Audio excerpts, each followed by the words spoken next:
All right, good morning, everyone. Welcome to our weekly IWDS Transition Local Discovery session. This is session number 18, and today's date is May 30th, 2024. So same as last week, we're going to just give you a brief update on our project statuses, and then we'll go into today's working session. So we will pick up the items that we weren't able to get to last week because we ran out of time. And then we do have a new agenda item that was added last minute as well.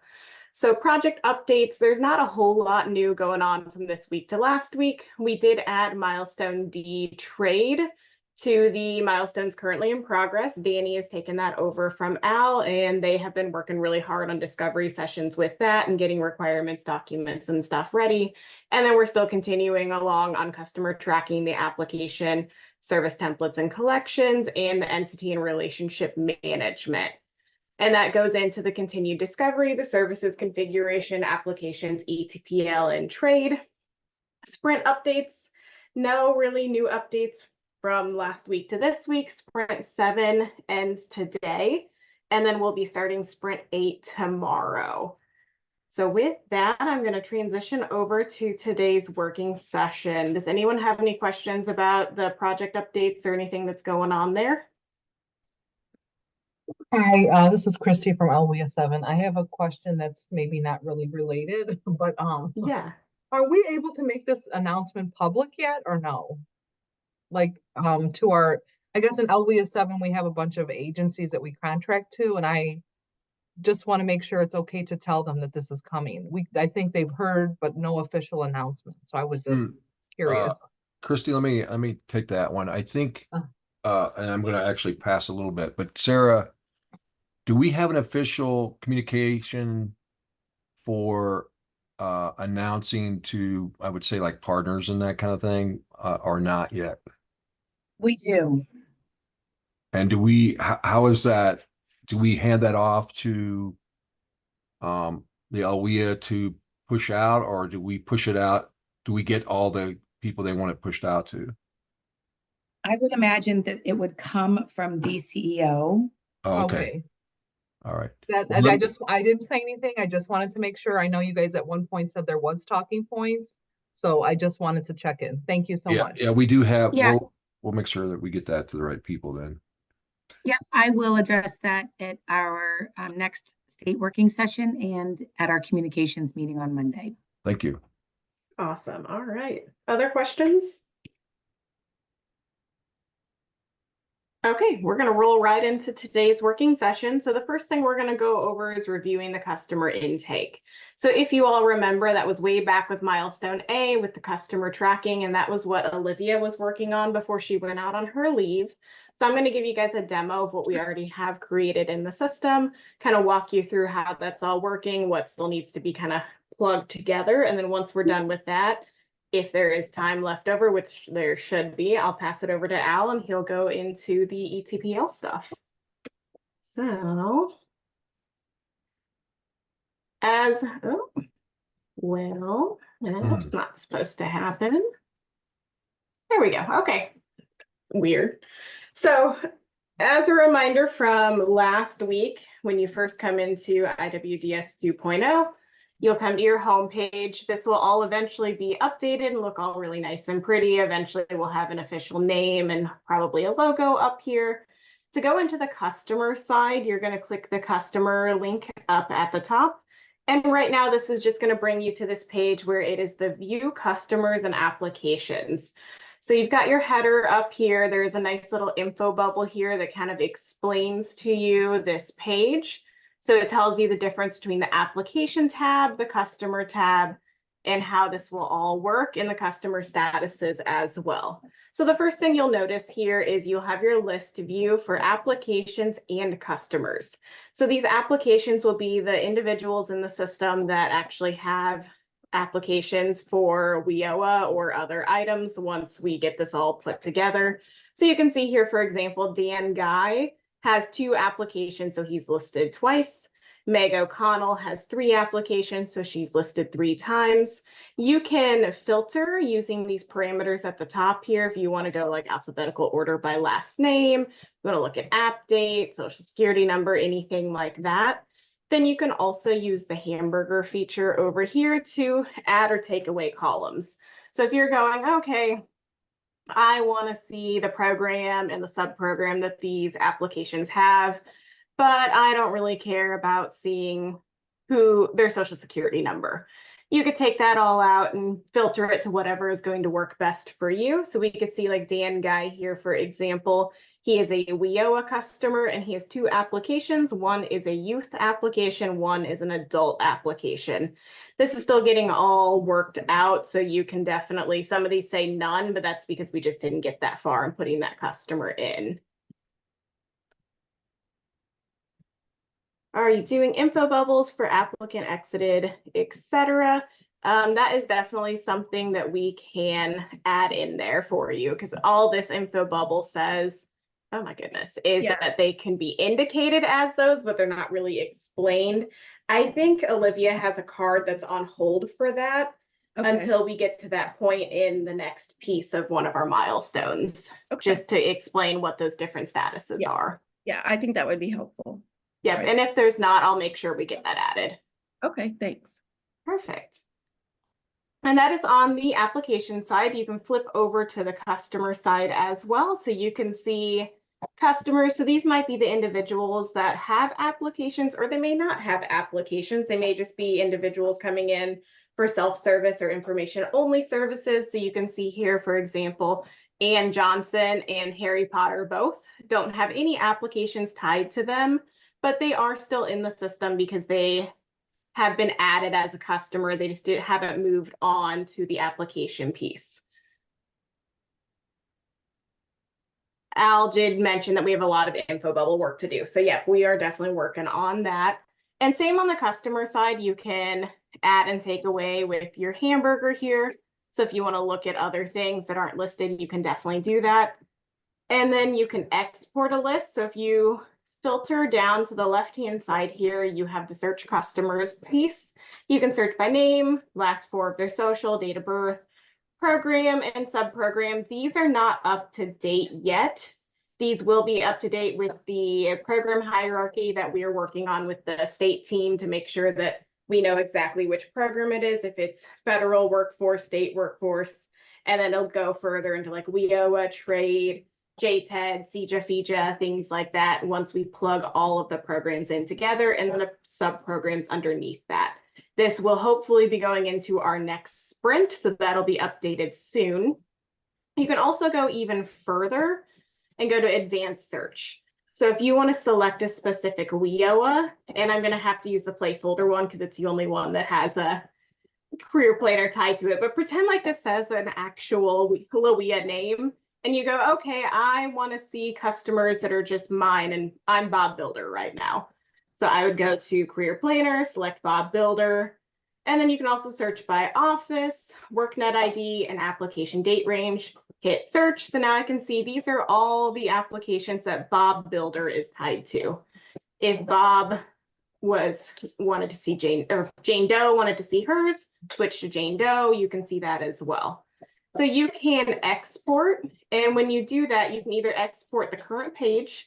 So if I just wanted to export Jane Doe's list here, I would select export current page, or I could select export all data if you wanted to see all the customers for that specific LOIA. So when you hit export, it pops right up in here, and then you can open it. And then I've got my export list here. I'm not sure why my Excel looks weird, and you can see it has all of that information that I have for these two customers. So it's a nice handy feature if you want a quick Excel sheet for your lists that you're looking at. You can then hit reset and it'll take it all back to normal. And then same as Al was talking about last week, we have the switch view on the customer side as well. So we have the side panel view for your search, or you can do the stacked view. So if you're working on a device that you may not have as much space, you can definitely switch the view to whatever is going to work best for you, or just whatever your personal preference is. On this view, you've got all the search parameters at the top, and then you've got the heading for the view customers and applications below, and then your lists. And then at the bottom, you do your pagination as well. So you can go through the different pages. You can see how many entries there are total for that area. You can change the number of customers that you want to see per page. And then you can also use this to navigate between pages too. So if I switch it to 5 per page and I see there's 3 pages, I could go here and put in 3 and it'll automatically take me to page 3, page 2. So instead of having to, if there's, 20 pages, you don't have to keep clicking through and clicking through and clicking through. You can just pick the specific page if you know where you want to go with that. Anybody have any questions about this initial landing page for this view customers and applications? Yeah, sorry, this is Lisa, just real quick. Yeah. On when you come in here and you bring up all the customers, I'm only going to, unless I'm a manager or supervisor, I'm only going to see the customers that I work with, right? The way I'm understanding is it would be by LOIA, because your LOIA would be able to still see other customers, and you can definitely filter it down to just your customers. It's just that way, let's say, Jane Doe goes on maternity leave and Bob Builder is going to take over her cases. He can easily access Jane's customers. But you can definitely use the search parameters on the left-hand side and just say, okay, I'm Bob Builder and I just want to see my customers. Bob Builder can do that, and then this will stay like this until Bob hits reset. And then you can also reset the hamburger as well so that you can move things back to how their default settings are. Okay. Well, no, And this that's is not a Mark. PII issue? We can definitely look at that. I may be understanding it wrong. I don't think it is. Mark, this what is- were you getting ready to I'm- say? Well, 2 things. One, asking anyone that's familiar with IWDS enough to know what they see. But if I'm comparing this to what is viewable on iPads, a career planner can only see what they have access to. They can't see everybody else's. So I think your point, Taylor, is one that needs to be thought about as far as if somebody goes on leave, how are those customers handled? But I'm just thinking about it from an iPad standpoint, and I don't think career planners can see other career planners' case files. So if one of the local areas or someone, Mark, that knows how IWDS works currently, I'm thinking it's the same way. So I'm not sure why we would do it differently, even though If we it's are the way creating a it's new supposed to system. be, I could totally just be understanding it wrong, and it might just be like Bob Builder would only see Bob Builder, and this Right. view would be like your system administrator for that LOIA could see all of the stuff, Right, yeah. and then Yeah, and that that- system administrator could give access to Bob Builder to take over someone else's stuff. Is that a reassignment? Does somebody know? Is there a way to Does that sound right? Yeah. Hi, this is Monique from LWIL 24. So in IWDS, depending on reportings and reports, any career planner can pull reports to view other career planners' activities, but they do not have access to view the area where you can make changes to the career planners. Okay, You so they can't could pull a CPI. report, but they wouldn't be able to Bob Builder wouldn't be able to come in here and click on Jane Doe's customer and make changes. They couldn't make changes, correct? But is it Alright. okay? Is it okay to view them? Yeah, they still can view them. Oh, Okay. yeah. Yeah, so we Yeah. would have that for sure. We would not allow updates across whoever's the career Right. planner is a career planner, but we assumed that you could view them. Yeah, Well, well, and Well, I that's mean, a I big- didn't want. Go ahead. Yeah, this is Crystal from LW14. We have a 9-county area and we have very few staff. Right. We want our staff to be able, I have staff who are working in Warren County or Knox County, vice versa. They need to be able to go in, and I have multiple staff members who update service records or whatever. There's a main career planner, but everybody else has access to it because you never know what's going to happen if they walk into the other office. How are you going to do something with them or case note them or whatever? So everybody can see the stuff and update things. We have administrative staff who go in and put episodes in when they're issuing mileage checks and so forth. I mean, We'll be able to handle that with roles. We haven't got the user management and roles milestone started yet, but whenever we get the roles set up in the user management, you'll be able to administer that way.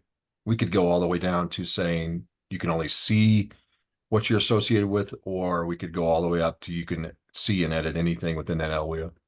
Right. Rory, need you have your hands raised. I did, although I don't know if you guys want to trust my inputs since my technical ineptitude. I went to reactions on the Zoom menu on the bottom, and I clicked the hand thing, and I was waving, so you probably saw that. Sorry. And I'm I like, did oh not wait, I see thought I was that, raising. so. Like, where did my hand go above my name? And I'm like, oh, I clicked on the wave thing, not raise hand. So I just saw a hand, icon. So sorry about that. We'll still take your opinion, though. But yeah, I was gonna say, don't let that impair your judgment of my contribution here. Hopefully not. Yeah, I think Kelly, sorry, I think I actually kind of answered this as well. So I on my other computer, I have IWDS up. So I think it's based on roles, but I think it's based on the IWN number, or like the LWIA or the Illinois WorkNet number, or the LWIA number that your and I'm going to use the terminology in IWDS career planners, but case managers, I think, is are where their usernames, their user profiles were created. So like in Crystal's case, I think like in our office, like we can look up, I'm pretty sure any of our career planners can look up a participant, customer. If it's in the customer menu, I think we can edit anything. I think even customers that were created, just had some of their basic screens entered in, like Cook County or Will County, and in a neighboring LWIA. I think anybody can edit customer screens, but obviously in the applicant, when you find, if they're an inquirent, but if you click on an application build where the application was certified and they're an applicant and then of course registrant, then there's screens that, especially if application screens that were eligibility determinants, you can't, obviously it would be static, you can't edit those, but and then service records and things like that are static. You can't edit case notes and that were created by someone that was registered under another LWIA. But in our LWIA, so if it's like if somebody was on leave or something, or somebody's taking over the caseload of one of our career planners is taking over some files from one of our coworkers, they can edit and add records, even though they may not have certified that application. It's because I think it's based on I don't know if I'm saying it right. I think it says IW, and it's like the Illinois WorkNet number or the LWIA number that your case managers are given their user, when IWDS users are created. So I think that's how it works. But as far as viewing, I mean, we can view applications and screens within all the applications for anybody in any LWIA throughout the state. So I think as far as view, you can see anybody. Perfect. Yeah, so that makes sense to me. And like what Al said, a lot of this and what you can view and what you can edit will probably be more drilled down and defined when we get to those roles within the system and things like that. Right now, this isn't tied to any specific role. You can just see, I assume this would be the highest level person who can see and edit everything. So we'll definitely get to that. And once we get those roles tied into the system, we'll make sure it is tied into these areas as well, so that we could test out different roles. So, if I'm a system administrator, what can I see? Versus if I'm a career planner or whatever that role would be, what can I see? So we'll be definitely testing all those different roles and what they have access to and what's view only within the system when we get to that point. Oh, and just one more thing. I think someone had asked about the, and you guys may have actually answered it, about the, will they just see their customers? Someone might have been referring to in IWDS, there's an option. So when you do log in under your IWDS username, there is an option in the menu where you can do search applicants or my applicants, and then where the system knows based on the IWDS username that you logged in under, if there are applicants that are currently in the application definition screen, if they're assigned primarily to, like me, for example, like if I was to go into get the so yeah, there's a feature in IWDS. It's called My Applicants, and that just like immediately just narrows it down to people that are registrants or applicants under you.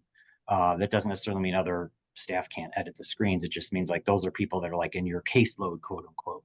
Right. So that was just a quick I don't know way if to that's view going to be in the them. new system or not. It doesn't. I mean, to me personally, it doesn't have to be, because you already have that filter, all these nice filters on the left, where you can filter it by career planner right away. So the career planner could log in and just say, "Oh, I'm going to select my name," and just get mine. But IWDS does have that kind of neat little shortcut. But yeah, my understanding when Olivia went through all of this was that we were taking all of that from IWDS, because it's like technically like 4 screens, I think, because there's like the search customers, search registrants, and like you said, there's like the my registrants and things like that, and kind of put them all into this one screen, and using the search parameters on the left-hand side and the hamburger and stuff to really just tailor it down to what each individual person wants to see. So I have a question then, because maybe I'm not understanding. This is like in like one level inside, because I'm thinking of the splash page that comes up when you log into IWDS, and you get that initial page that has all of your choices on it, right? And you can do search customers, because we want them when they're getting ready to do somebody new. You're assuming that person's never been in there before, but they may have been in there a year or two ago, whatever. So they use the search customers feature first to see whether or not that person's in there somewhere else, so that they don't create duplicates. So that's going to be the next piece we're getting ready to review. Okay. Yep, we've got that all built in. So before we move to the add customer, just another 2 things to mention. This is not hooked up yet because we don't have it built, but eventually you'll be able to click on the customer and it would take you to their customer overview page. That is the next piece in milestone A that I'll be working on while Olivia is out. So eventually we'll get that overview page put together and then hooked up here, so that you would easily be able to go into that customer's page from here. And then that's where you'll be able to view their applications and things like that Lynette will be working on. And then you can also click on the career planner here, and it'll bring up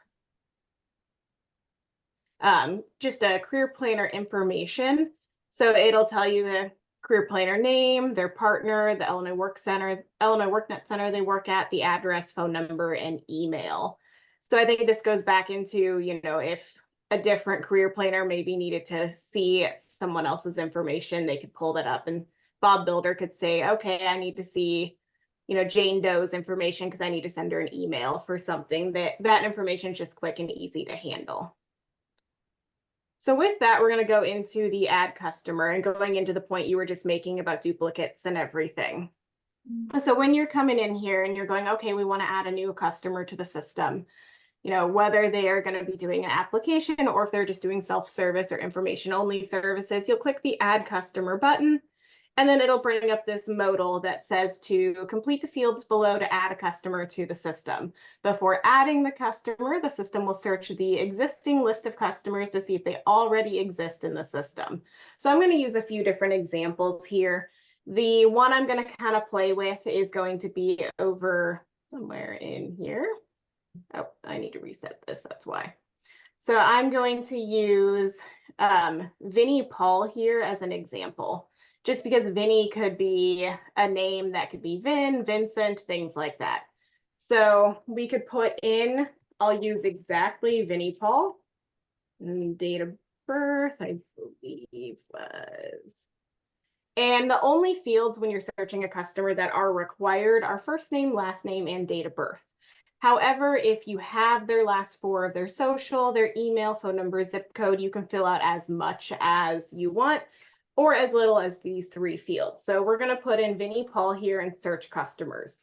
So the system is going to tell you there's 1 record found, Vinnie Paul here with all of his information.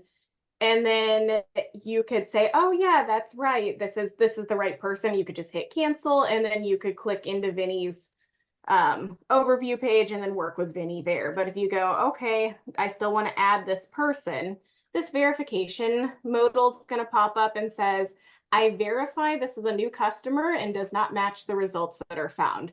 So you could click that saying, I know I just added a Vinny Paul in the system and there's already a Vinny Paul, but they're not the same Vinny Paul. You could click verify, and then it would navigate to the create customer page, which is not hooked up yet. That's going to be hopefully put into this next sprint. We'll go over that page here in a few moments. So there's one example of it pulling an exact match in the system and you verifying that they are not the same person or verifying that they are the same person. So now I'm going to take this down a step further and we're just going to put in VIN and search customers. So now you're getting this red message here that says some of the information you identified had a partial match with other customer records in the system. Did you mean this person? And it'll pull up all the records. So, if there's hundreds or thousands of people in here, there may be 5, 6 records that are pulling it up with partial matches. And it's a partial match because Vin is a shortened version of Vinny. So it's saying like, maybe Vinny's this person's real name, but when they came in the second time 2 years later, they had just put in their nickname that they go by. But it's still, the system still recognizes that. We don't have it built yet, but there will also be a nickname database built in here. So for example, if I put in Vincent, right now it's not going to show any records because it's not hooked up. But once that nickname database is hooked up, Vincent would show as Vinny Paul down here because Vinny could be a nickname for Vincent. So it's going to pull all those different parameters. And you can even put in, if I put in, let's say, Vinny, I think this should work. Last name's different. Now, I think that's something we're working on too, is like, if someone has a different last name, and it might pull more if you put in social security number and things like that. It's just, we're going to build this out and flush it out as much as possible to try to avoid those duplicates. So that I think the nickname database kind of goes into that married name and stuff as well. I know Olivia uses that example a lot, when her maiden name versus her married name, if other things match. So we're definitely, we've got a good structure built, but we're still expanding upon it so that we can try to make sure that there are not any duplicates in the system. And then if you put in a brand new person, and this will be the person I'll create today. So we're going to say Ant-Man, let's put in his date of birth. Because that sounds fun. And then you can search existing customers, and then it tells you there's no records found. There is nobody in the system that even slightly matches this person. And then you can add customer. There's not going to be any modal popping up to verify that they're not in the system because no records were found on that. And then, like I said, we'll go over this piece where it comes here next, and these will be linked up in the next couple of weeks. Questions on the search customers modal here? Yeah, I have one. Yeah. So in order to just do a basic search of customers, you have to put in a date of birth? For it to find them in the system, yes. Because that's an additional step. I mean, I can't tell you, I'm searching for customers constantly to put in. And you can use this field over here to search without adding a customer.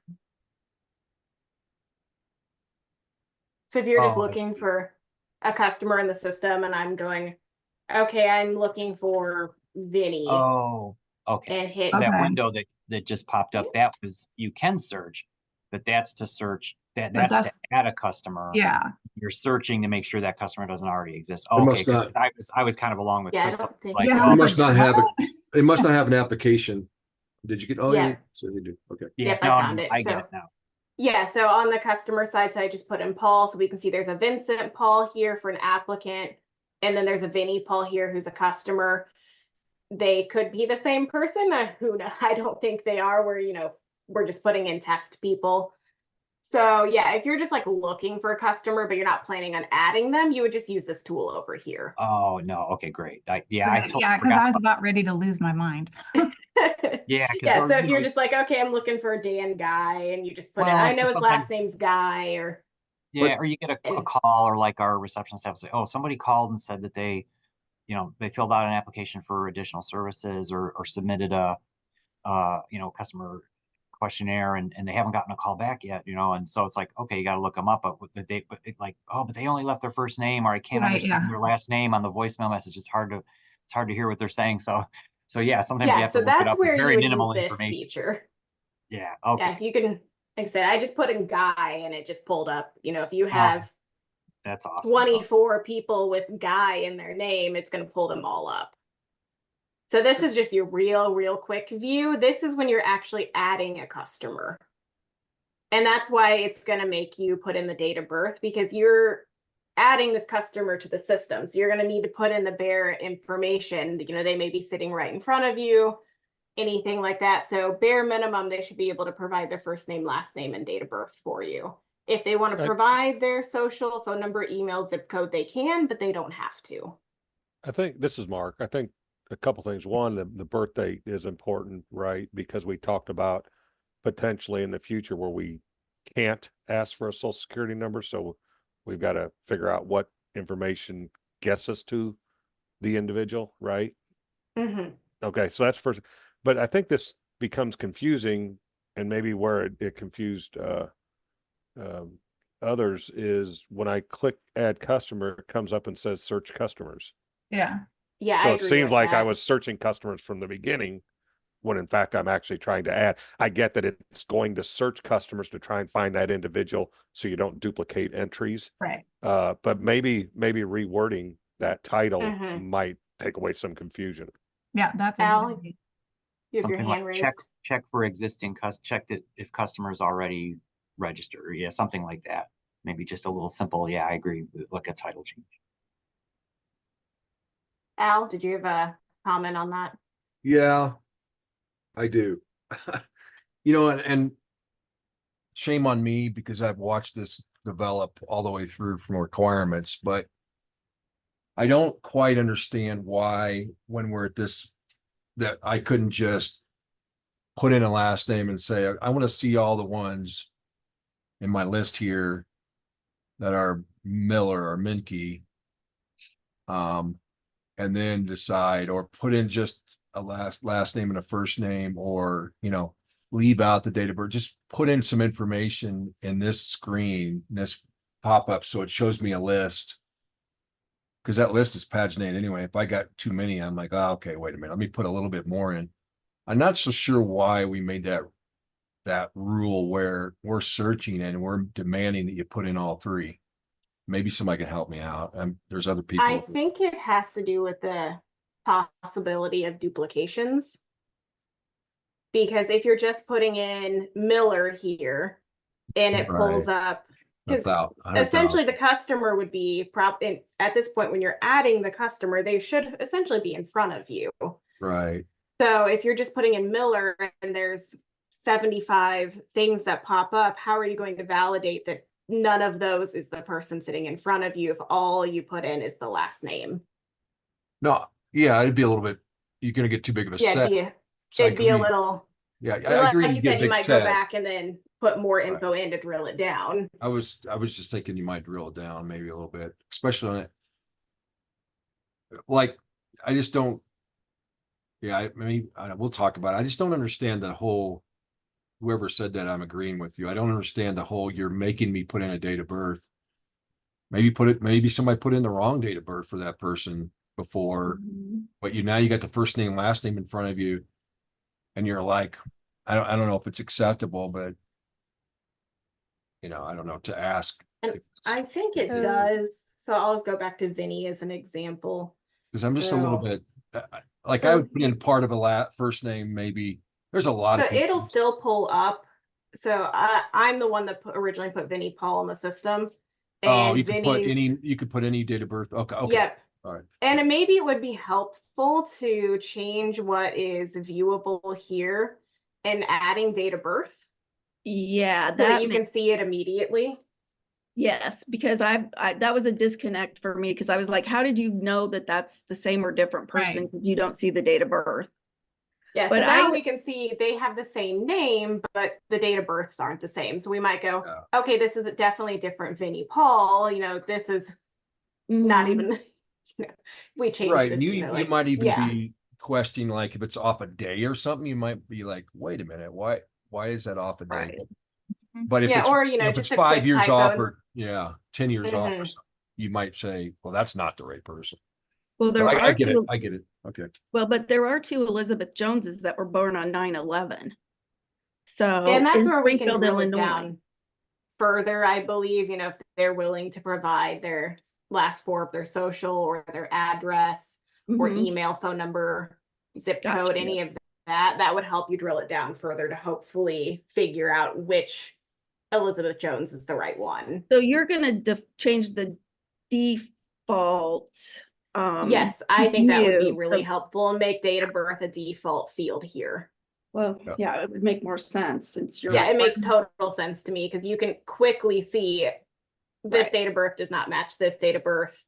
And they are off so much that this probably isn't a typo. Someone born in May, and they're 30 years younger than this person here. Probably not the same person. Even if Vinny didn't want to give us any of this other information, just by eyeballing this, we could probably say this is not the same person. So just a quick question, because those 3 fields up above are required, if the name is misspelled, will it still bring them up? So I believe that is something we're working on, and like that we're calling it a nickname database, and Al, correct me if I'm wrong, but I think we are trying to build that in. So if you make a typo, it still pulls somebody Right, up. I think we're still working also on, percentage of match or whatever. Like if you put in Bob Paul or something, maybe it's down on the list, way down with a low percentage. I think that's coming to on, like, say we order these by the highest percentage of match down, I think is the way we want to do that.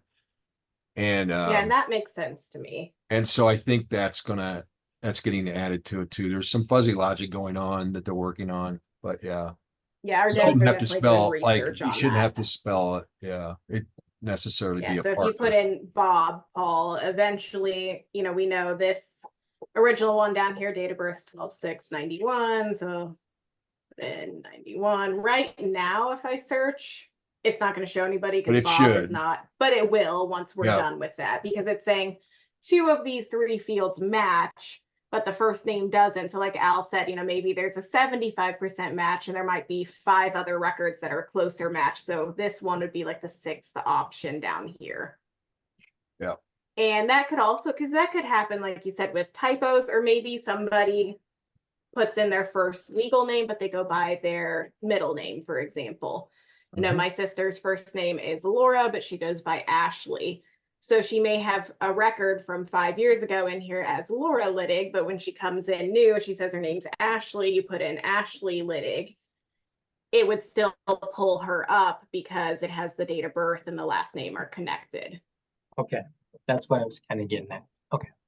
This will mature, everybody. But the concept will be the same. You'll come to this, and it sounds like maybe we need new customer search or something in the title so it doesn't confuse anybody. But yeah, it'll mature out. But the actual page flow and how you look at it will be the same when you get to it. Yeah. So if you just want to do a search, and if I understood correctly, if you just want to do like a search and not add a customer, you go onto that side view. Yeah, the filter. Yep. Yep, over But here. what if you do that and then you want to add that person? If you don't find them, Yeah. yeah, you just go add. And then you click the add button here and you And you still have to put something in here though. Oh, but it won't pull that information over from this side real search. No, into it this doesn't search. know that that's what you want to do. Like you may be looking at something and then you decide, you know what, I'm going to go add a customer. It really doesn't know what your intention is. Yeah, because if I was trying to find Dan Guy over here for something and I found him, and then, Jane Smith walks in and I don't want to click here, and then Dan Guy's stuff is pre-populated because I'd searched him here. You may not remember to clear that out. Yeah. Hey, Taylor, Yes. I know that it won't be able to pull it in the way that Lisa is suggesting.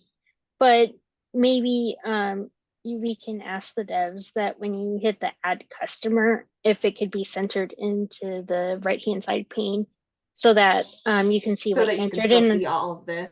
Yeah, and it would, you would have to retype, but at least it will be viewable and they can just look to the left and type to the right. Yeah, that's a good idea. So it's not covering anything here. Right. Yeah, especially if you're gonna keep that date of birth required. So, and Yeah, and we can just definitely add that and just scoot this modal over so it's kind of centered on this piece yes. and not this piece. And then Yep. same when you switch view, you'd have this at the top and then the modal would pop up down here, which this one's not as nice because you can't scroll behind, Yeah. but at least on the side view, it would give you a cleaner look to be able to search and everything here. I have two questions Yes. regarding this. On the add customers, when you click on that and you put in a name, is there going to be something that's going to pull results for somebody that may have their name put in as like DE space M something and then DEM without the space, but it's the same person, but it's spelled with, you know, it has a space in between. So will it pull up Yeah, everyone? like kind of like Yeah. not that. Oh, my computer is being silly. There we go. So like that would be the person, or it's typed in like that. Right. Yeah, So will it pull up both of the results? I'm not sure if we will have. I will make a note to make sure it will. Okay. Yeah, we'll make sure, because like I said, we're still kind of working on really fine tuning this deduping stuff. We have the base stuff put in, but we still have a lot of things on the back end that our devs are kind of looking into and trying to make sure we have the best way possible. So I'll make a note to make sure that that is a possibility as well, that we want to make sure it can search. Yeah, we just had one in IWDS where we had one like that, and it was kind of interesting because it wouldn't, it wouldn't search. Yeah, it wouldn't come up because, and you had to, and the official documentation, like the driver's license, did have a space, but the social security card did not. And so you have both of them, you're like, which one is it? And so it depends on which one they use, right? So that creates an issue when other people are, you put in a customer and then other people are searching for it, right? For their appointment, now they can't find it. The other question is, when you were talking about the left-hand side, search applications, I guess I'm kind of confused why at any point in time we would want to have that information when you do a search there to filter into the add customer, because they would already be in the system as an applicant. So that would be when you're on the customer tab. Would be my guess, because they'll switch. So you can see here it says search applications when you're in the applications tab, and then you click customers and it'll switch to search customers. Okay, that makes sense. So this could be your people that are applications and your self-service and information only services combined together. And then these are just the people with applications in the system. Okay, that makes sense. Okay, thank you. Yeah, so if you're searching customers and you're looking for, you know, Bob Smith and you can't find him, then Lisa's point was, you know, if you come here, could it populate Bob Smith? Right. But I think definitely at least a workaround would be like Lynette suggested, scooch the modal over so it's not centered on this screen, but centered on this part of the screen so you can still see the full filter here. Yeah. Yep. Hi, this is Monique over in LWIA 24 again. Yeah. So I have a question. It may have been covered, but a lot's been said, and I just want to make sure that I'm definitely. So on this area where we are adding a customer, we are, I guess, checking that box or hitting that box if we're actually wanting to add someone, just to make sure that there's not a duplicate. Correct. On the side, if we're just wanting to do the quick view and we're putting in the name, So it only allow us to put in either a first or last name. Is that what that is? I think it should be both. Yeah, so I just put in like Vinny's full name and it pulled it up. And But if that I is- was like, I don't know, I don't remember, I know his last name's Paul, and then you could search, which this isn't a good example because he's the only Paul that's a customer, but then this would pull up, you know, if there is a Sam Paul, it would pull up Sam Paul, Vinny Paul, all the Pauls. That answers my question. I didn't Yep. realize set up to take the full name because, you know, previously it asked for either last or first. Yeah, so this is just a nice feature. It's kind of like a Yes. keyword. Search Yes. keyword kind of. So if you only remember part of the name, you can enter it in, you know, like someone said earlier, you know, someone called, left a voicemail. I could hear the first name, but they didn't leave a last name or vice versa. Sure. Okay. Yeah. Okay. Thank you for But clarifying. yes, I do understand because that's kind of confusing because it just says name. So you're not sure what can go in there. Yeah. And my thought pattern was that if it was a common name like Smith, Brown, Jackson, if we're only putting in the last name, there will be so many to try to choose from. But if we're able to put both names in there, then that explains it. Let me see. I don't know if it'll go this far or not. So this one's a little weird. So I put in V Paul and it did still pull up Vinny, but I think it pulled up Olivia here because there's a V in her name. So we might want to look at that feature as well. Okay. Okay, thank you. Yeah. There's something else that I noticed I just want to ask about. Since we're talking about intake, I think everybody is used to thinking of the broadest sense and then you drill down to find your person. But this is set up for when it defaults, the default screen is applications first, customers hidden. So you're thinking it should be switched and have customers first? Because we're in the habit, I mean, I think everybody is, at least I know everybody in our LWA is, that when you first start intake process, you think broadest and then drill down. And that makes sense, especially when you look at the title up here, it even has customers first. Yeah. Right. Yeah, so that can be an easy switch. We can flip these so customers defaults first, and then you can tab over to applications. I mean, that's one of those things that if it were to stay that way, you'd have to make sure in all the training to drill it into people's heads to think differently than they've been thinking previously. That makes sense to me. Al or Lynette, do you have any thoughts on that? Yeah, I put a thumbs up on that. I think I keep looking at this and thinking the same thing. Like, Yeah. Yeah, and I think even I was doing that earlier too. That I Yeah, kept you trying wanna to think- search yeah. a customer, but I was defaulted here in applications. I was like, why isn't this pulling up? I know they're a customer. It's because it was defaulted on the application. Correct. And you want to see a screen and think process the same way, like Right. Yep. your processes, your flow. Yep. Maybe they just set the tabs alphabetically, you know, A before C. I'm not Yeah, trying to I maybe bet that's that could have probably been what the reason. happened. Taylor, Yes. we have Christy in the chat, and she searches by first name or initial and last for a social. Can you show that we can do just the social or just the name, or like you can use one or more of the search things on the left? Yeah. So let's see here, just because I don't remember. We'll just use Dan Guy because he seems to be my friend here. So yeah, if you just put in, if I can type in the last four correctly, you can search last four, and it pulls up Dan Guy. Let's reset. And let's say, and I wish we had a couple of people with the same last name, but we don't. And I can definitely add some more people in and kind of play with that and look at it next week to see how it works. Because you're saying like, their last initials G and their last four is 1113, still pulls up Dan Guy, but I can add more test people in here, maybe add like a Sam Guy and make sure that the search parameters are working the way that you said in here, Christy, with just like putting in initials and the social. You could Right now, it's not very good to show it because I only have one G or one guy here. I think you had one on there that was test and tester. You could put Test, in. yeah, test works. Yeah, okay, let's try that.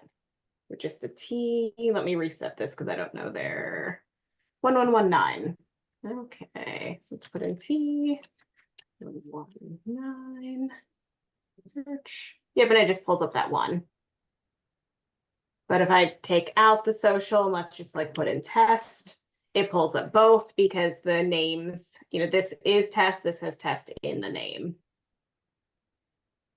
So yeah, you can definitely drill down further, and then like date of birth, this isn't selected here, but we could definitely add it, and then you could go further and go date of birth. 03 7 193 and search, and then it drills it down further. So yeah, you can put in as many of these fields and drill it down as far as you want, or as little as you want. If all you know is their last name had test in it, and you search and it pulls up everybody that has test in there. And this is like we should, shows that partial match here. When this is all pretty and everything, are you gonna like color code it or something so that you get in the habit of seeing if you're on the customer tab, it's the search customers, it's the add customer versus applications, add application, add customer? You know what I mean? That's a great idea. That is a good idea. I will make a note of that because yeah, I mean, I do definitely understand here. Yeah, it does change it here and here, but it's not that noticeable. Exactly. Yeah, I mean, like I said, just doing this with you guys here, I kept forgetting that I was here, even though I should be able to clearly see it says search applications. Yeah, I do think that that's something that could be helpful. Because that's two very different populations between customers and applications. Yep. Yep, I am making a note of that as well. And do we have to have the SSN second? I believe you don't. We can definitely, that's how it is right now, but we can definitely change it. You have the ability to reorder the default columns. Okay. As a change, we can do that pretty quickly. We did it with GMS, so once we had them in there, you can move the columns around. Okay, so I'll make a note of that too. What makes sense to the local experts probably is best. Well, here's what I'm thinking though, because we've always required the social security number and we can no longer require it. So it's an appearance thing for me. I mean, I'm not going to die on a sword about it, but I like for purposes of somebody looking and saying, oh, SSN has to be in there. When it's not, we can no longer require it. Sure. So we could even think about like removing it as a require, like a default. And it could still be in here about it, but yeah, we need it for we need it. If they don't give it to you, we can't do wage match. So we need it, but I want to make sure that we're not perpetuating something that we can no longer really. Oh, I see what you're saying. Kind of like out of sight, out of mind. If we push it further down, like we may still be collecting it now, but to prepare ourselves to get in the mindset for when it does happen that we can no longer require it. Right. Yeah, you're still gonna. Yeah. Yeah, you're still gonna always. Yeah, you're still gonna always ask if they'll provide it. Right, but like required. So if somebody sees that, they're like, oh, I can't move to the next cell until I get this. Yeah, I see what you're saying. Yeah, that's a good point. Yeah, because you can even see if I reset on the customer side, you can see here how some of these customers have an A for their social because they didn't provide it, and that's totally fine. Yep. Yeah, and I think that on the customer side, like we would want to probably hide that column. It's maybe not as big of a deal on the applicant side. Because at that point, like you're collecting, but definitely at that customer level. And then I have a question on the address. It looks like this is zip code. Are these zip codes or are these like the beginning of an address? I believe it is just zip code because that's all they're required to put in when they're searching. Yeah, so maybe just change the column. Yeah, that's a good zip point. Code. Yep, that's a good point. And then I know I like the idea of hiding the social security number on the customer tab. We'll still have it as an option in the hamburger. So if you want to see it, you could add it, but it won't be the first, like you said, the first thing you see. And then we'll definitely rename this so it says zip code instead of address because that does make more sense. And then Christy, I see you still have your hand raised. Oh, I'm sorry. I just have a quick two things to add. I think the color coding is really good. If you haven't thought about that, only I'm going to share Career Connect is color coded in some ways. The application as you're moving through it, it turns green when you're done. So that's super helpful. I know we're not at that point yet, but also where you have those tabs where it says applications and customers. I'm just going to share. I don't want to keep saying, well, Career Connect this and all this, but one of the things when we're pulling up a person in Career Connect, it doesn't, there's no way to distinguish like applicant or customer. It just pulls up the customer name and then you can select, or you can see if you can select to see if they have an application or not. So it's not like two separate ways to search, because in IWDS it is like that. Like there's a way to search customers only and then applications only type, I guess. So in Career Connect, it eliminated that. There's just one place to search. And I thought that was very helpful because when I go back to IWDS, I always forget that too. And you eliminate half the people if you're not checking on customers instead of applications.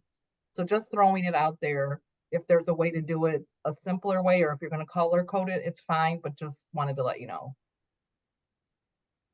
Yeah, and I think the closest we have, at least right now, yeah, one place to search would be great.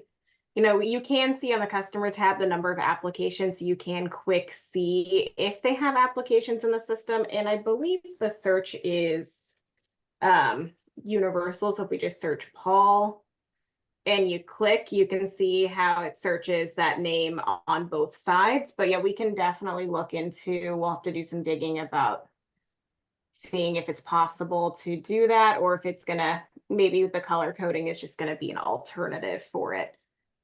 Paul, I see you have your hand raised. Yeah, so just a quick question on drilling down a little bit. So when we search for a customer and they don't show up, and we're going to add a new customer, and initially when we create that customer, we spell it wrong. Something is spelled wrong. We put in the birthday, everything, and so then it creates the customer, right? I'm assuming we would be able to correct that at the customer level still, right? My understanding is, and I could be wrong, so if, yeah, I was like, my understanding is yes, because right now they have not certified anything. Okay, but then when you have an application, they're certified. So if we found that they put, because once you create the customer and you start an application, I'm assuming it's going to pull the name that was entered at the customer level to the application, right? So it'll be misspelled. So if you certify that application and didn't catch it and certified it, then we would not have the ability to go in and correct that customer and application name, correct? That's a good question. That is a good question. I know that there are definitely things that once an application is certified, you can't go back and change. That might be something we need to drill down more into on Lynette's milestone with the application and what can be changed and what can't be changed. Yeah, because currently what happens in IWDS currently is if a name is incorrect, you can go into the customer menu and change the name and it'll reflect the correct name then, but in the application menu, it stays the same because it's been certified. But in reality, both need to be changed and corrected. And the only way that we can do that right now is to send it to Chris and Jim, and then they have to talk to the programmers or whoever they need to do to correct those. We can but do I guess my question is there going to be a way that we would be able to, or would be granted access or something like system administrators to be able to correct those? Yeah, we can do that by role. We can have a role, administrator role or whatever at the LWIA level if we want to. Yeah, and I can understand, you know, you may not want to go in and change like their address because you want to use the address that they were certified with. But if the name's wrong, that should not be something, you know, that could definitely be something we could add as a role so that you could change on a certified application. That's So, another reason why it's really important for everybody to understand that they search customers first, because then that catches the updated names. And then when you get your list, you can see that they, you go into view application, and then that's when it reflects the wrong spelling. Do you know what I mean? You're not eliminating anybody because you're catching them all in IWDS. Yeah, because I'm just thinking that, if they're not in the system, not in as a customer at all in the system, and it's a brand new person, you enter it incorrectly, and then you create an application. Now you got to fix it somehow. So I guess that was my little 2 cents, is if we would be able to correct it at the system administration level on the local level and not have to send it to DCO to correct that name. Yeah, we'll definitely dig into that when we get to the roles and responsibilities, just to make it a little bit easier on your end. Al, you have your hand up. yeah, let me comment on this today. Just I don't want anybody falling off the deep end, but today in this system, as the level it's at and not any farther than it's at, that application has an association with the customer. We don't store the customer name on the application. When you bring the application up, you get the name we have.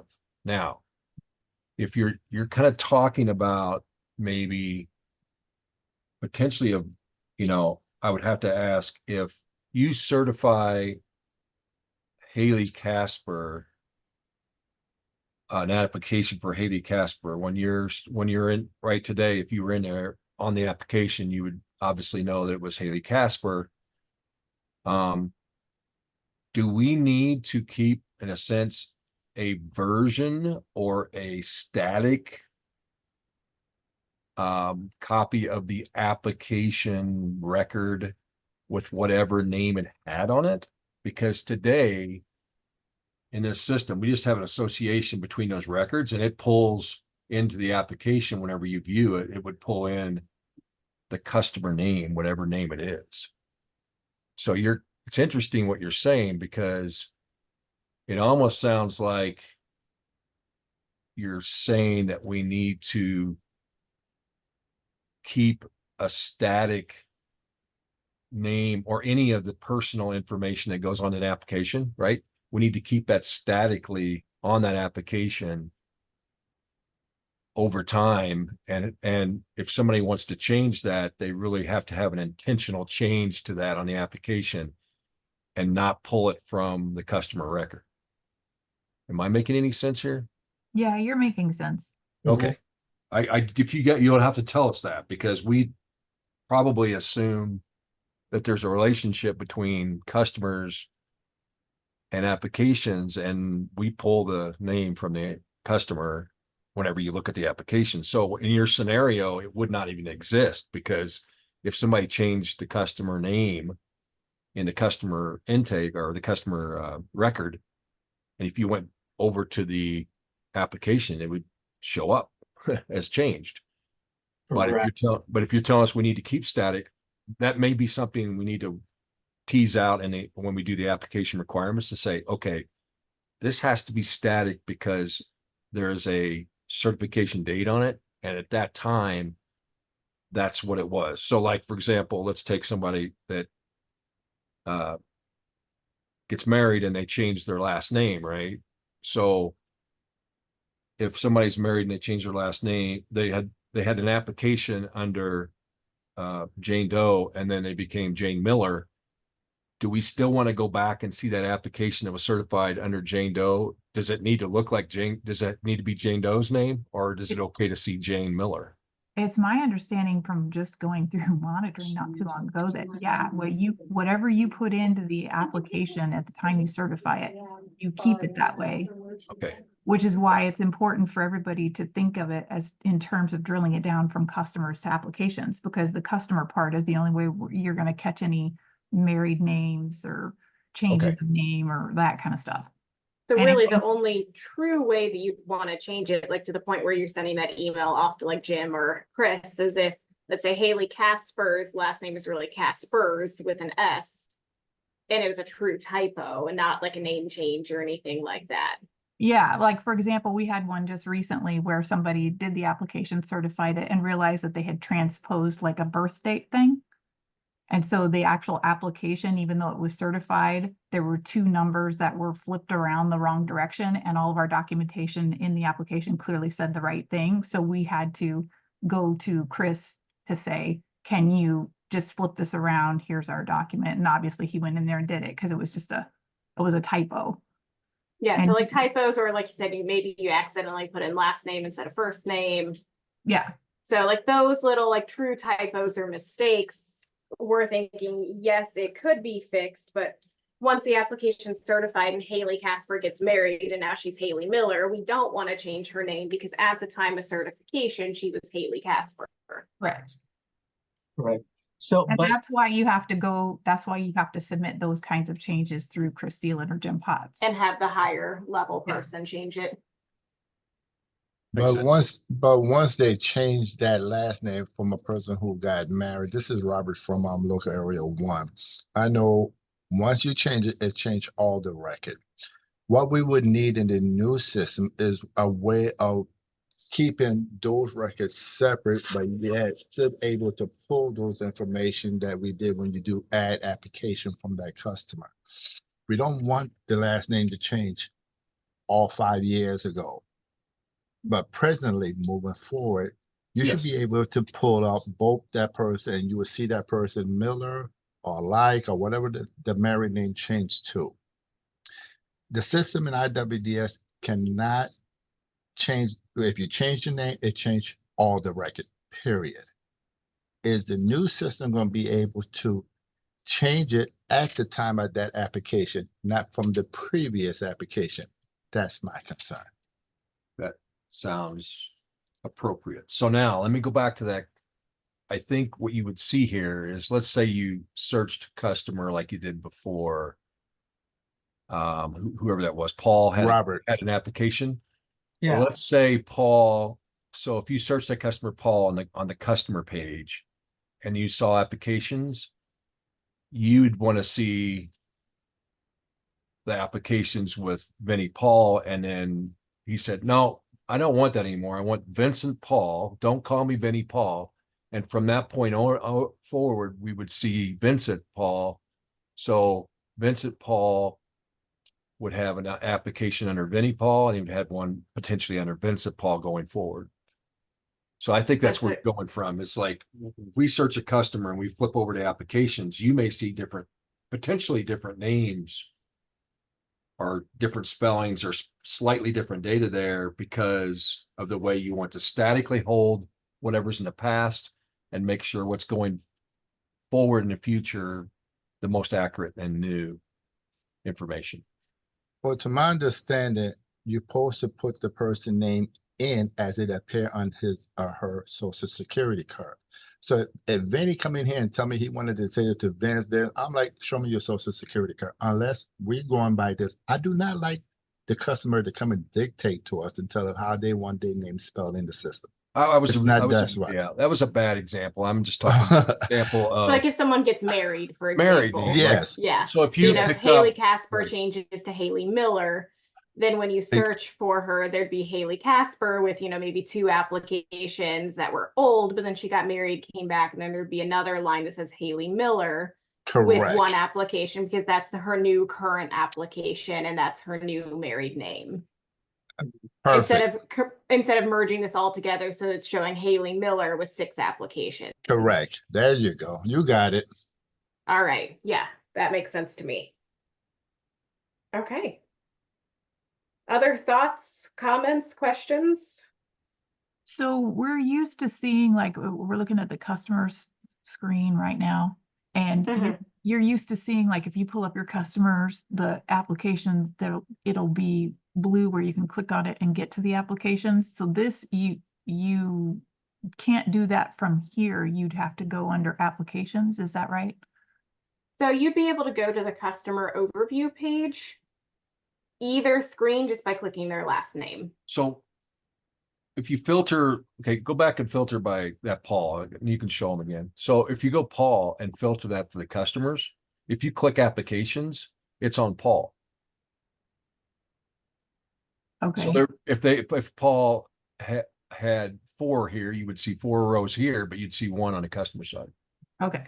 Yeah, and then once make you, and like I sense? said, this customer overview page hasn't been built yet, but when you click in it, it would take you to, you know, Vinnie Paul's customer overview page. It would list all those applications there, and then that's where you could go into each application is from their overview page. Okay, like it would show up their application dates and all that kind of stuff. Yep. It would show the dates, the application, which program it is. So if it's, you know, eventually when this has everything in, you know, Vincent Paul has 2 WIOA applications and a JTED application, you'd see all of that there. Yeah, that way you can just see the base information here, and then you'll drill down into that information on that customer overview page. And like I said, that is going to be the next piece I'll start working on while Olivia is out.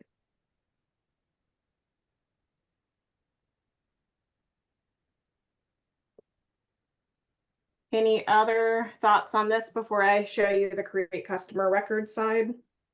Well, yeah, it's like it's totally tripping me up, the whole application customer thing, because right now you have it on, like, go back and click it on applications, but over here on the right, the button still says add customer.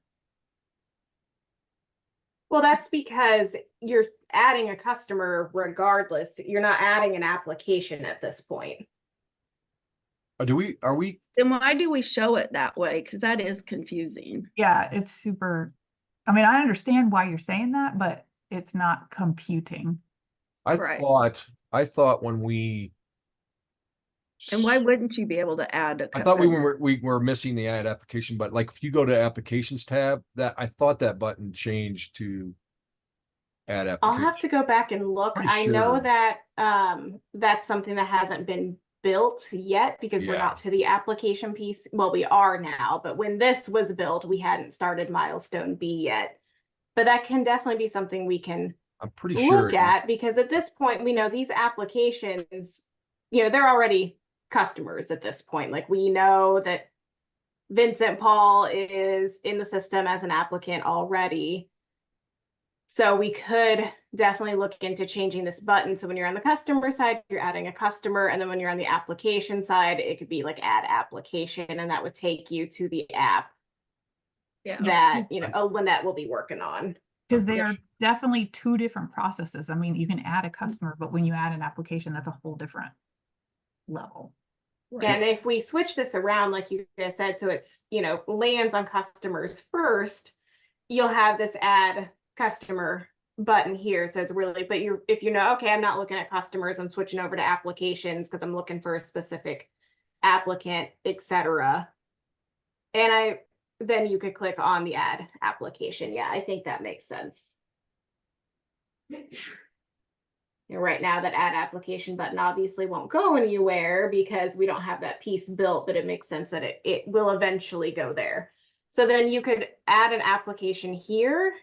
And I believe when we get to like the customer overview page, you'd be able to add a new application from that page as well. So if you're wanting to add a new application for Vinnie Paul and you're on his customer overview page, you could do that.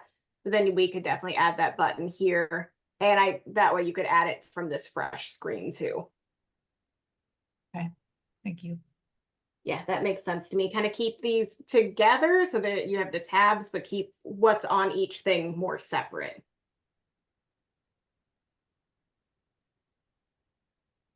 Perfect, I got that note added as well. Okay, anything else?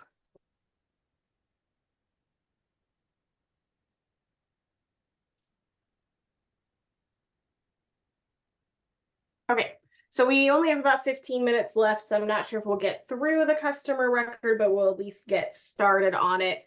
So as I, showed you here, and I'm going to go back and use Ant-Man as my example because we'll add him as a customer. So we put in, we're wanting to search, I've got Ant-Man across from me right now. We're wanting to add him in the system. Search existing customers. There's no records found. We click add customer. This will then navigate to this page, create the customer record. So this is going to be built into the next sprint. And one thing that will happen here is, I put in Ant-Man's name, his date of birth. Once I click the add customer, these fields will already be whatever you added on this screen will be pre-populated on this screen. So you don't have to retype any of that information. So just pretend like this all was beautiful and it populated over for us. So we're going to add Ant-Man as a customer. So then you have create the customer record. You can click here to see guidelines. So it tells you starting points for a new customer. So it will tell you a customer record is created when a new customer utilizes services. After creating a customer record, system users can document universal self or information only services, add case notes, and complete applications for various workforce programs. It'll then go into the criteria for creating a customer record, recording services received, and then reporting related to customer records. So now this is where we're really drilling in and getting more information here. So, we're actually wanting to add this customer into the system. Middle initial is optional. Zip code is required. So let's put in a zip code. Email address. This is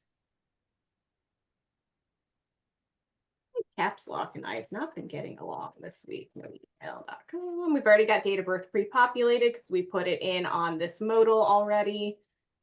Then you'll answer the questions Hispanic or Latino. You have the options yes, no, prefer not to answer. You've got your race, and you can search or you can click one of the options here. And then you've got the American Indian or Alaska Native, Asian, Black, Hawaiian, or Pacific Islander, white, prefer not to answer. And then gender at birth, male, female, prefer not to answer. Disability, yes, no, prefer not to answer. And then do you need accommodations? Yes, no, prefer not to answer. And then veteran status, yes, no, qualifying spouse, transitioning service member. There are a couple of things tied to veteran that will be added here. There's some optional things that we need to add in that could be tied to reporting. We're working with Jeff Brown on that to get that all kind of aligned. But right now, this is what you've got here. So you would go through, fill in these options here. Any questions about the fields and what's required and what's optional on this create customer record page?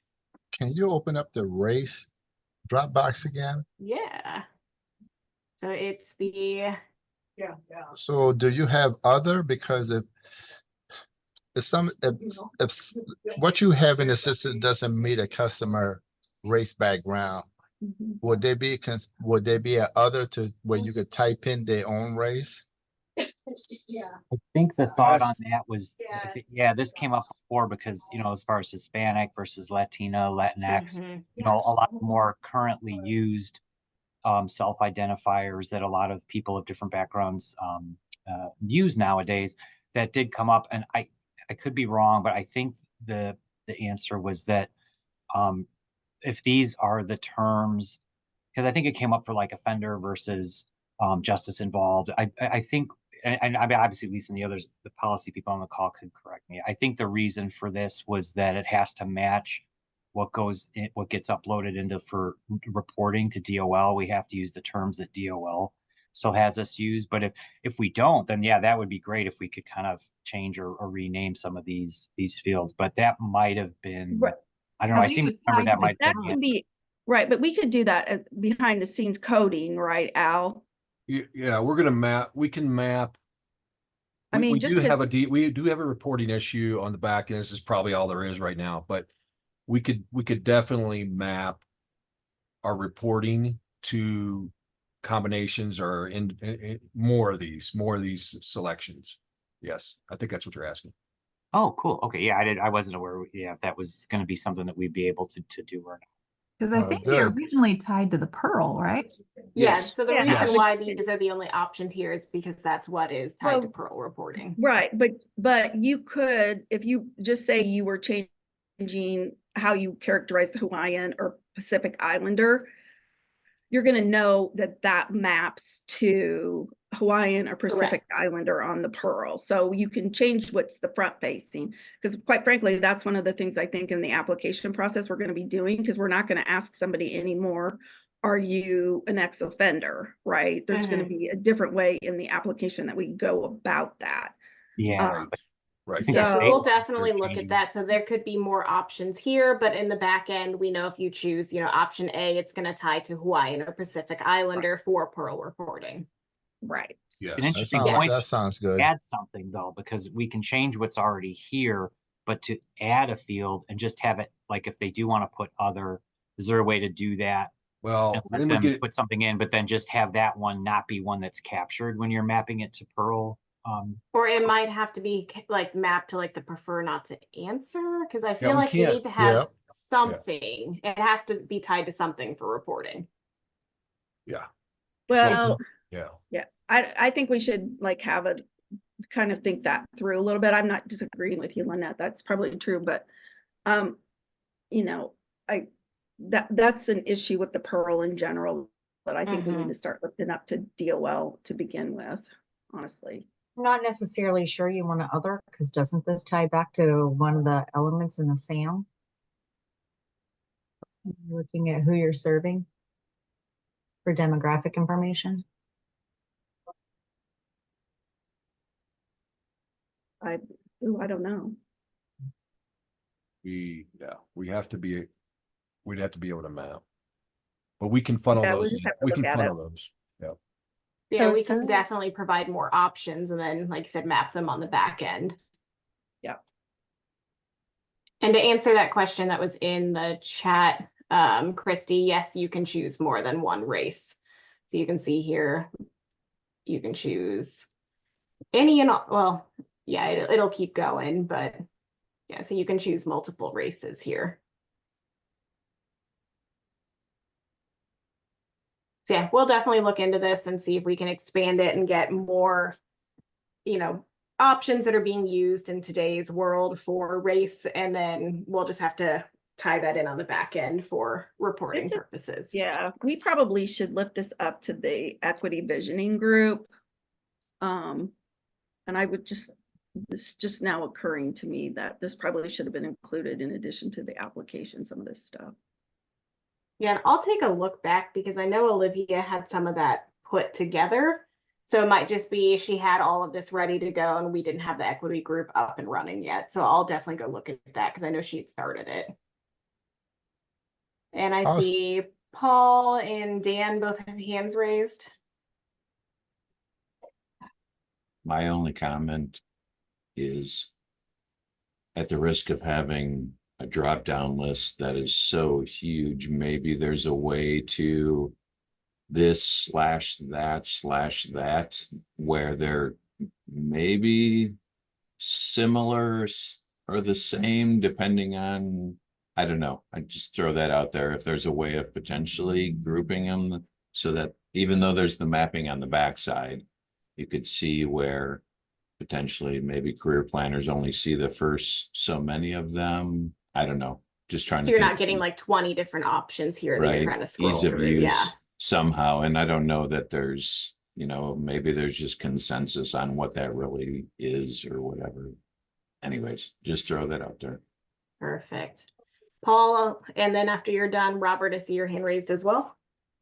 Okay, so I have a question on the gender at birth. So based on the regulations, it's still going to be gender at birth, right? So if they, where was I going with this? I was talking about the LGBTQ groups, and when they come in and they want to identify themselves, is that something that's changing, or is it still going to be gender at birth? I think we could collect both, but we have to know gender at birth due to the selective service requirements. But we could always, if you would like to, or how would you like to be addressed, or some of those things. I don't know if that's necessarily in the application. It could be like gender at birth and then preferred gender. Or I think something like that. Well, and there's specific language about this. Natasha, can you send them what we did for CEDRA, or I can't remember if it was CEDRA or JTED? and because we got it off of, because the White House has been doing a lot around this issue, and there's a desk aid out there, and we've used that desk aid for some of the CJIS stuff. I think it was CJ. I think we might have changed it for JTED, but I can't remember. Yeah, Natasha's not on right now, but I'll get that from her. Sorry. That's okay. She was on. Yeah, okay. she was on earlier. Okay. Yesterday, she didn't put out. Yep, and we'll definitely look at all of that. And then it may be where does that go? Do we really need that in the customer record, or could that be something that you could, add on the customer profile? Is that something you could add in the application? We'll make sure that whatever questions we look at, like where does it make the most sense for it to land? Mm-hmm. Yeah. And then Robert, you still had your hand up as well. Yes, my question was going to be about the email address. Let me get off of the race and the gender and get to the fun stuff. Is there a way that they're going to verify that email is written correctly? If, like, say, instead of they put an ad and they did something wrong there, or they didn't put like the .com or the .gov or the .edu, will they accept those email address and making sure that they are somewhat correct? If something is, you know what I mean? Because yeah, so you can see right there, like I just, okay, yeah, good. valid email is required. So it automatically sees, okay, that wasn't a correct email. Okay. So we put the app back in, and then it's showing, okay, that is correct. Okay, good. And it'll do even same things, for the zip code. Yeah, so With if the you zip just code, put would it do in- a 9-digit? Is it a Nope, 9-digit? it's Yeah. not. It should. I'll make sure this 10-digit, is I mean. updated. I think right now it's just the normal 5 and 4. digit. Yeah. And so would it be like a dash there with the 4, or would it just be a space, you think? On the other page, on the entity page, we have 2 fields, and the second field, the +4, is optional. We may need to do that here too. So you Okay, yeah, could we can type in definitely look at that on the entity 62621, and then you'd have another field you could tab through and not add anything in it, or you could put in the other 4 digits. Yeah, you could do it either way. I mean, on the entities, I could see where that sometimes would be sometimes used more often when you're having to mail certain things, or it might have, I can't remember, it might have had something to do with like economic census tracts and things like that for Right. why they And have for public the 9 assistance digit as and the stuff. optional. I don't know, we hardly ever use the 9, but I think that's why it's there for entity. But I suppose you could put it in here too if you wanted. Yeah, and do you remember that this information just begins the customer record? So after that, you'll have the customer profile, and then you can add in additional information from that profile, and then they'll pull in what's needed for the application onto the application. What about selected service right here? If this is a mail within that requirement time period, shouldn't that be maybe something at the beginning? The reason why we don't have it here is because it's not needed for a customer who's self-service or information only services. Okay. So that would be a question that would be then asked when you get to the application piece. Gotcha. Okay. Yep. So this is just trying to collect that bare information that's needed to make a customer a reportable individual. And then they are And no phone listed back number. into this page here on the customer tab. And no telephone number to call them, right? If this is the beginning page, there's no way of calling them, talking to that person only by email. You cannot call them. That is a good point. We could definitely add that as, because yeah, the phone number is here. Yeah, that's definitely just an oversight on our part because it's here, so it should be here as well. It's just missing. Okay. Yeah, it's just missing, so we'll make sure that gets added. Okay, thank you. Yeah, good catch. I tested all of that and didn't catch that at all.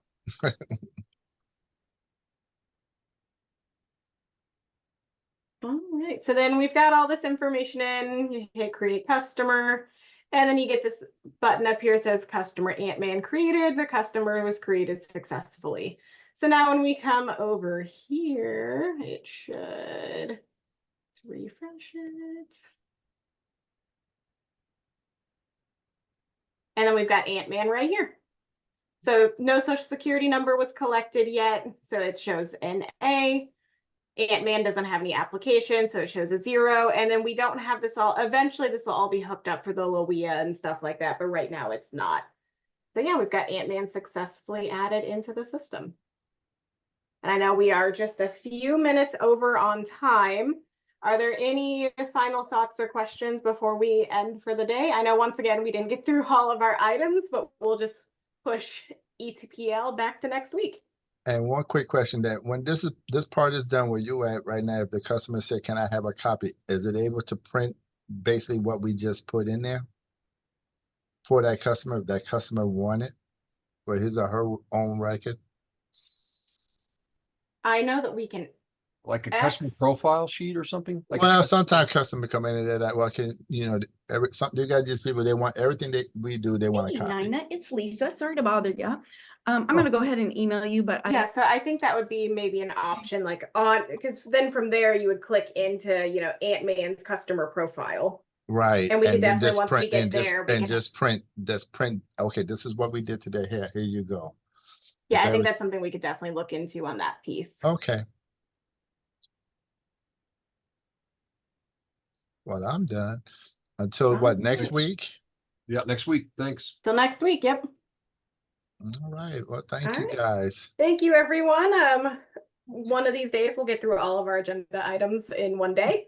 Well, hopefully one day we all meet up at some time in person instead of on Zoom and have a 1 or 2 discussion about everything, just so we could put a face to everybody. How about Well, that? How's Rory that is sound? ready to host us with